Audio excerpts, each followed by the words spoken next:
Pakistan. Nadia, سب سے پہلے تو یہ بتائیں کہ جو اس وقت پاکستان تحریک انصاف کے ساتھ ہو رہا ہے، اس کے حوالے سے آپ کیا کہیں گی؟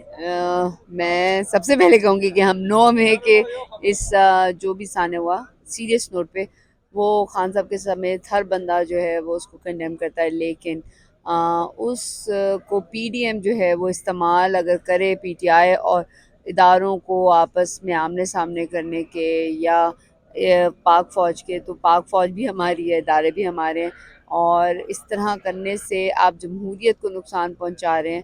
اور جو بھی میں ہمیشہ کہتی ہوں کرپشن کرے، چاہے ہماری گورنمنٹ میں کرے، کوئی اپوزیشن میں کرے، اس کو اکاؤنٹیبل ہونا چاہیے۔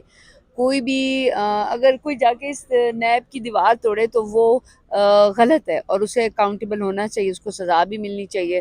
لیکن مجھے نہیں سمجھ میں آئی، میں خود حیران ہوں کہ اس دن یہ ایسا کیا ہوا اور اس دن کیسے ہو گیا کہ یہ سب چیزوں پہ جو ہے جا کے جو بھی تنصیبات کو نقصان پہنچایا وہ نہیں ہونا چاہیے۔ اور ہماری سیاست جو ہے وہ الیکشن کی ہے، پی ٹی آئی کی جو اس وقت جو لانگ مارچ تھا، جو دھرنا تھا، جو جتنا، وہ سب الیکشنز کا تھا۔ 2 حکومتیں ہم نے اپنی جو ہے وہ قربان کی تھی الیکشنز کے خاطر، تو اس کو بالکل ایک نئے رنگ دے دیا، وہ غلط ہے۔